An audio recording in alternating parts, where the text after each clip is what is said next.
Out of all the planets in the universe, I am the one that shares time and space with you. I am the support system beneath your feet.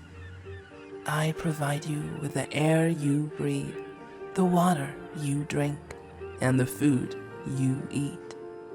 I am your mother, your shelter and nurturer. I am your past, your present, and I am your future. I offer you everything that I am. I'm a natural part of you, and you are a natural part of me. What I am, you are. We are a perfect reflection of each other. I feel all that you feel. Do you feel what I feel? I feel stressed and abandoned, neglected and betrayed. I feel rejected and anxious. I am being deforested, poisoned and abused. My oceans are polluted and my rivers are toxic. Is this a good time to remind you that you depend on me and I don't need you? For these gifts you so graciously bestowed upon me, I thank you, and I am grateful, and I shall hold on to these gifts through your lifetime, and to equally reciprocate your thought or lack thereof. Soon enough, I shall pass these gifts on to your children, then to your grandchildren, and to their own children and grandchildren, and hope that when the time comes, and if enough of them survive long enough, they find it in their hearts to forgive you for not acting sooner. In the midst of every crisis lies great opportunity. Yet while you are making up your minds whether or not you should begin to act on it or not, the opportunity might be lost.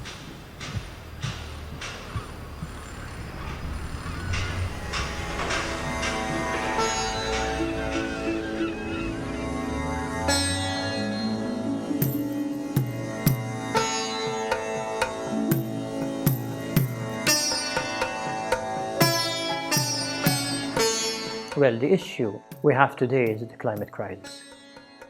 If we aren't healthy, the planet isn't healthy. If we are healthy, the planet is healthy. There's no mistake about this.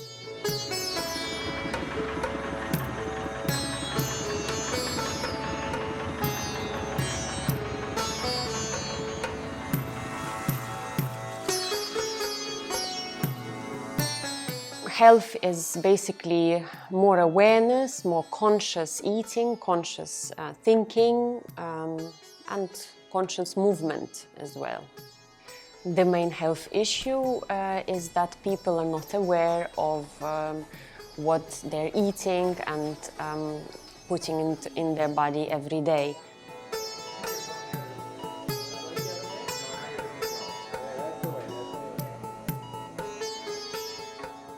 In my opinion, the problem of humanity right now, the main problem is stress and tension. We are being very much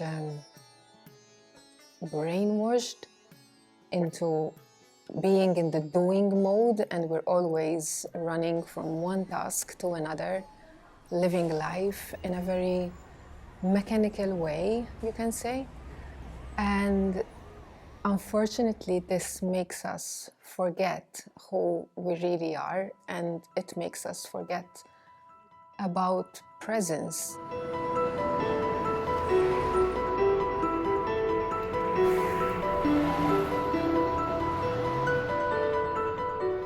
This idea that we have to buy and buy and buy and experience and do things over and over and over because there's nothing else. There's nothing else to do.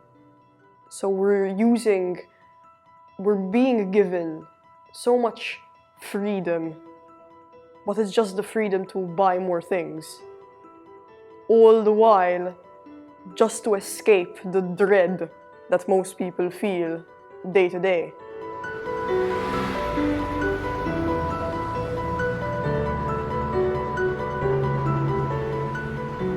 Living with outdated models of reality creates, and it is creating a lot of the disharmony and a lot of the crisis that we are facing on a global scale. It primarily disconnects us from the truth, it alienates us from whatever is happening around us, which is probably at the heart of why we're seeing all this disharmony and crisis around us. Living with outdated models of reality is like trying to fix a new set of problems with an old method, and that doesn't really work, as we can all witness. It just doesn't work. People feel the dread within, they feel the emptiness of waking up in the morning, going to work, eating, doing all that you have to do, and then go back home, and you might go out to a bar, you might go out to a club, you have to do things. That is empty action. It's the routine, and no one feels satisfied with just the routine. And so what happens is that everyone looks outwards to try and satisfy the emptiness within, and it doesn't work. If we are disconnected from Earth, we are disconnected from something that we are made of. And we might feel lost, disconnected, confused, maybe also alone, and we might feel separate.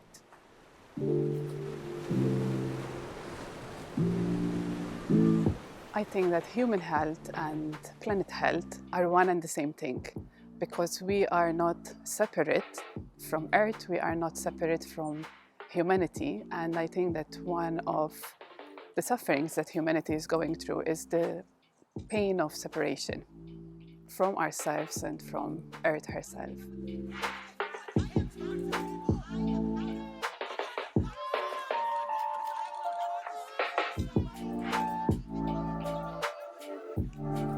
We have learned over the years to become very disconnected and disenchanted with the world. We feel that we are not that part of the web of life, of the whole ecosystems of the planet, of us as a collective species. We have become more isolated, more disconnected.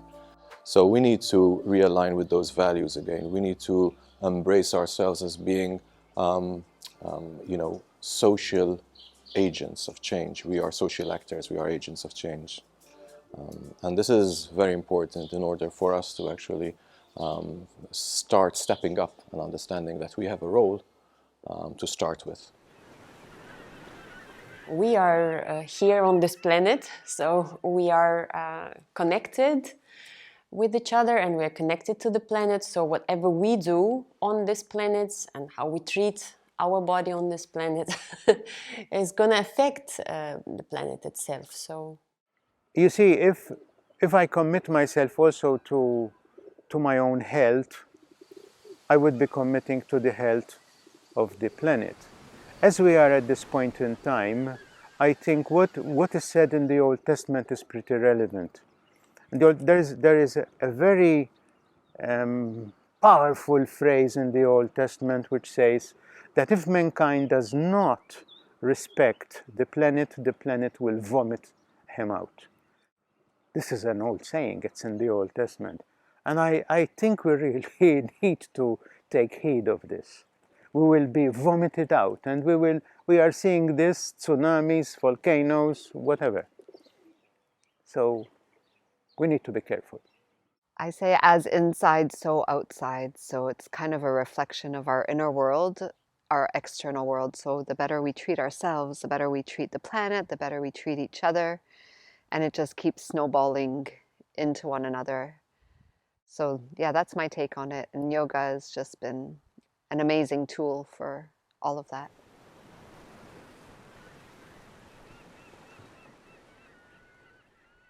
Human health and planetary health are intimately related because we are made of the same ingredients. In yoga, we have the understanding of the 5 elements. Our 5 elements and the planetary 5 elements are identical, exactly the same. Human health has a direct impact upon planetary health. In fact, if we keep consuming, we will end up consuming the Earth itself. The Earth itself will perish under our consumption. And this is proven even scientifically. I mean, look at our consumption of fossil fuels, the enormous amount of food waste, the enormous amount of factory fuels that are being pumped out into the environment. This is all a product of our consumption. But it's not just that, it's also the fact that the human body is a reflection of the world around us. Just as we have the larger ecosystem that we are a part of, we have our own internal ecosystem. You have macrocosm, microcosm. You have the relationship between the world and us, the mother and the child. Those two are connected.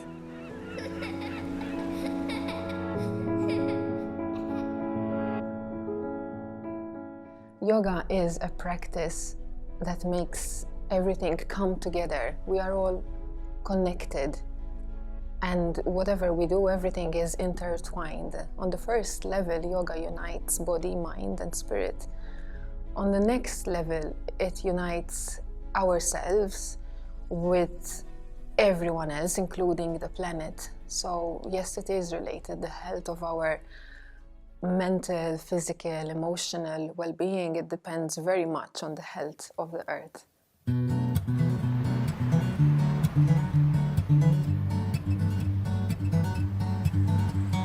I believe that what we need to understand is that this whole process starts on the individual level. It is the only way, really, because if I do not commit to my own personal growth, nothing will happen. And it's not just a normal commitment, it has to be passionate. You have to be passionate, meaning that everything else comes and takes second place. If this does not happen, your path to personal growth will not be real.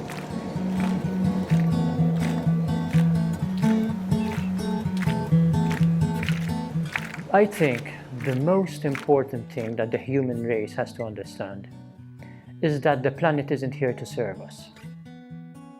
And we are not here to serve the planet either. But we are intimate.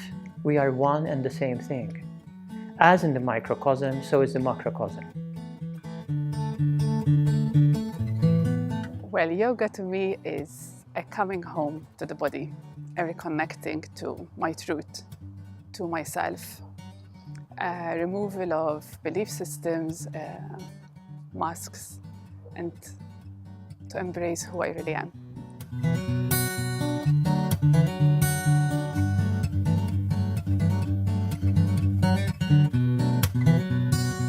Yoga for me is a way of knowing myself better, is a way of understanding myself better, and also it is a way of awakening.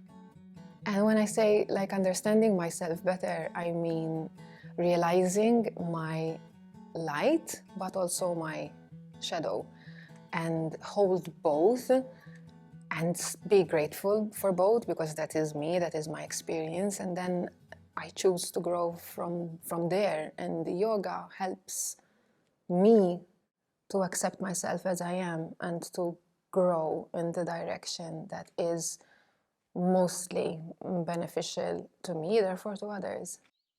For me, it's a balance of mind, body, spirit, that they're equally being fed. And it's how we relate to ourselves and how we relate to the world around us. Self-reliance to me is that you've got a deep inner anchor and you understand who you are and what you're here to do and how you're going to do it. And that you're not influenced so much by whether it's churches or leaders, politicians or teachers, but you have a strong kind of direction of the way you want to go. And you live your life independently, as well as being in community. I mean, I think it's actually stronger if we're all happy doing what we want to do and we're living our lives the way we want to live it, then we actually get along better with other people because we're happy in that seat. So self-reliance is all about, finding your inner anchor and letting that direct you. Yoga to me is a way of living. Yoga is something that I do in order to be a better person, a better mother, a better human, basically. Yes, a more conscious human.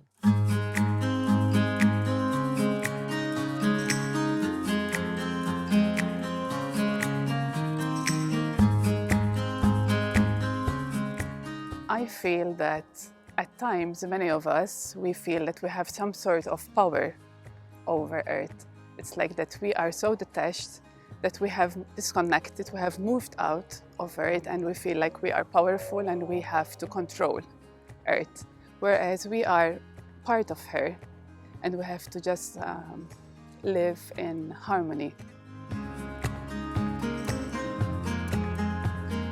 Yoga is a way of being aware of this connection between you and the world around you. It is not merely a postures, asanas, gyrating on a mat.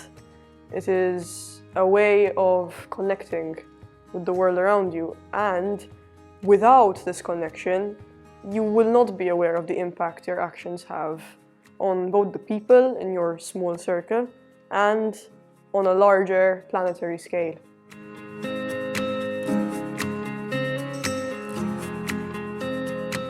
Yoga is a practice that one has to practice.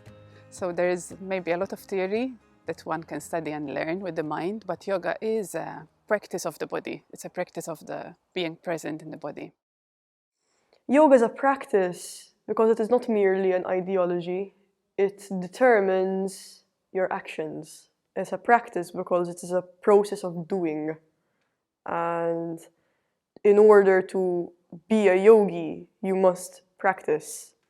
You cannot sit down on an armchair and preach yoga. You cannot do nothing. It's not a religion in the sense that you just do your rituals and that's it. You practice yoga with every single action that you take. You must be aware of every action that you take. It is a discipline and a way of forming oneself. First step, we need to be brutally honest with ourselves. And brutally honest means that it's a learning process. Commitment has to be every day.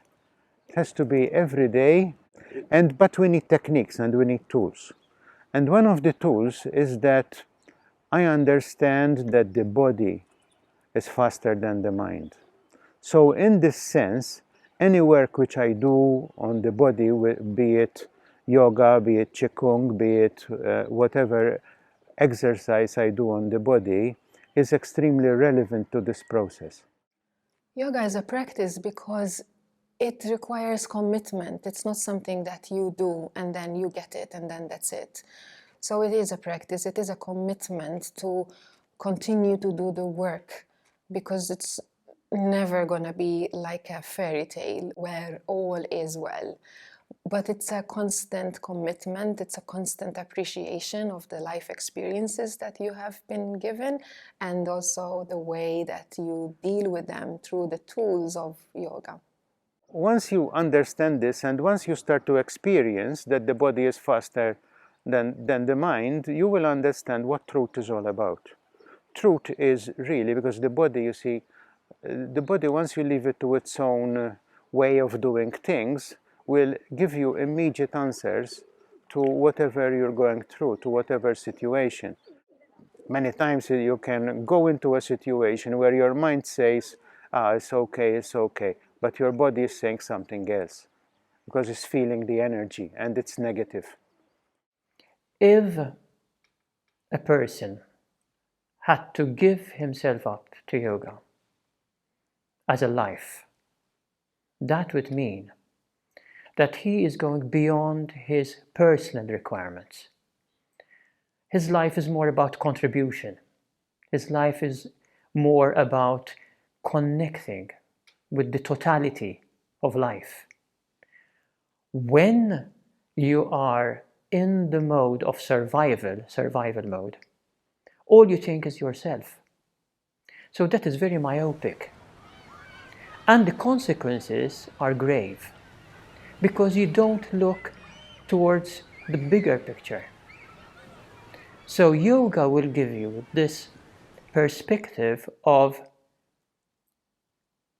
if I am, others are.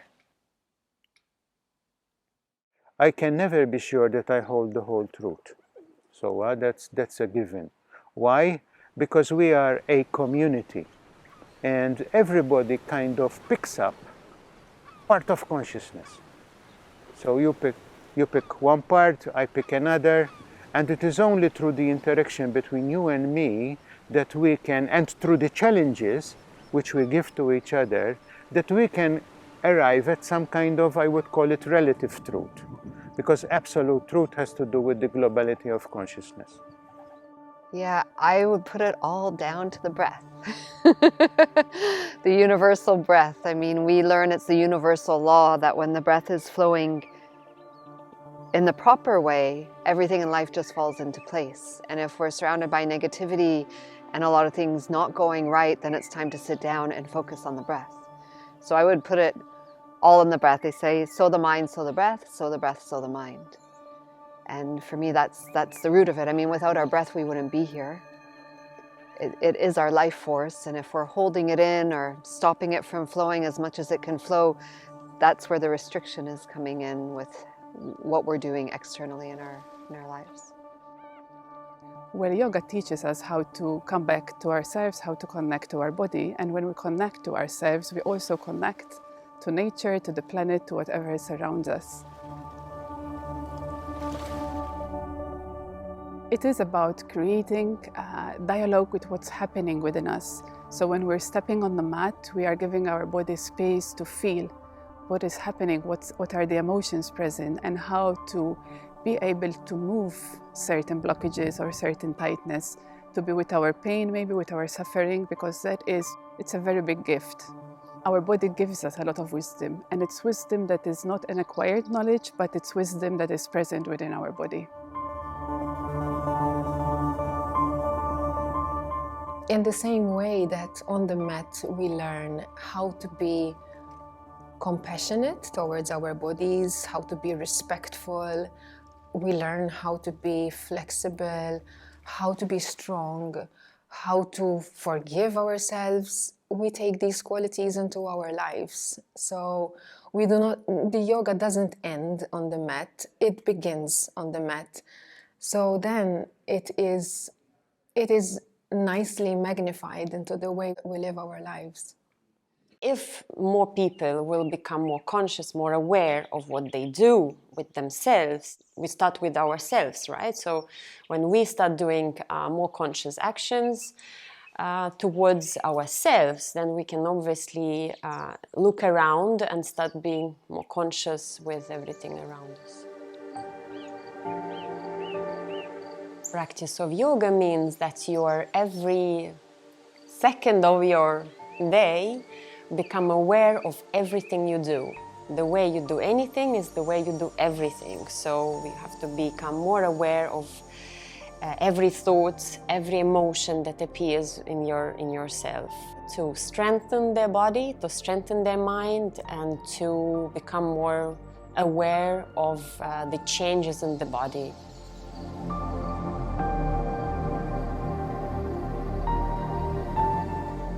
If we had to understand what yoga is, we'll come to an understanding where we and the planet are one.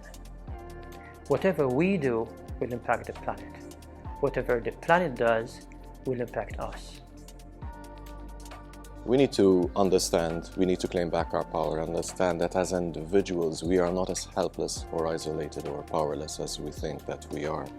We really need to, first of all, as individuals, to understand that we are not just here to, just follow whatever is happening and be passive spectators to how the world plays out. We need to, as individuals, but also collectively together, understand that the reason why we are here, we are also the directors, script writers, choreographers, we are the actors in the whole play. Small communities of people committed to their own personal growth, that they are ready to kind of be with each other, even in a creative tension, so that they can discover the truth. But they must be small nucleus of, it's like the human cell. When you have many human cells, a body is formed, and this is the same thing. So this is what I try to do in my own life. I try to have a small group where we commit ourselves to making our consciousness vibrate at a higher level. Science is paying attention to yoga, big time. There's a lot of studies happening. It has been going on for the last 50 years. It is undisputable that yoga brings great benefits to those who give their life to it. Now, whether that becomes part of the policy or not, that depends on how you structure your economy. If we structure the economy in the sense of an economy for regeneration, then yoga's in. But if you structure your economy on the basis of extracting, manipulating, and polluting the environment, then there's no place for yoga. So we are here in a position to decide, and we must decide. We're either going to go the normal way, which means that we're out, it's a game over, or else we're going to regenerate the whole economy and the whole culture of who we are as human beings. I've listened to some podcasts from scientists saying, oh, every center of the body has a sound, and yoga has been studying this for many years, how every chakra has a sound. There's a quantum physics, which are becoming more and more popular, of the connection between mind and body. There's more and more health experts advising people to take yoga. And now there's yoga therapy, where you see patients one-to-one and deal with their ailments with breath and with movement and with mind practices. So definitely they're getting there. Gandhi once said that the only tyrant which he would tolerate is the tiny small voice that he hears within him. So in a way, Gandhi understood that this tiny small voice is linked with the tiny small voices of a whole people, and that people was the people of India. And once he kind of understood this, that was the way he could create a revolution. We still have the choice, we still have the freedom to actually make a choice and actually make a change. But we need a lot more awareness, responsibility, and ultimately a stronger will to start making the needle move in the right direction. But yes, we do have a choice, and we can mitigate further problems that might be existential, or even more existential than we already have somewhere down the line. I'm going to be the optimist and say it's never too late to shift. I think we can make changes, even if it's for future generations. Yeah, definitely, it's never too late. You see, if we join hands with the earth, it's never too late. And the reason is that the earth has got millions of years of experience of how to protect itself. We don't. So we are not late, no. My vision for a healthier planet is we understand what health is. Health is not a state in which we abide. Health is a process. It's a process of regeneration. It's a process you do every day, you work at it, and each day that passes, you're healthier than the day before. So as long as we do this, then the planet gets healthier and healthier, and then we win the game. So my vision for a better world is one in which we recognize the sovereignty of the individual and the power of the collective to bring about positive change. My vision for the future of planet Earth is that people will become more grateful and appreciative of what planet Earth gives us for free, so that we can sustain that through our actions. My vision for a better world is an awakening to our own truth, a connection with ourselves, with others, and with Earth herself.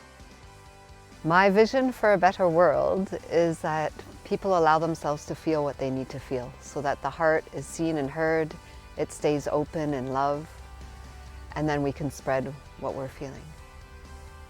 My vision for a better world is that we will have small groups of people who are committed on this path.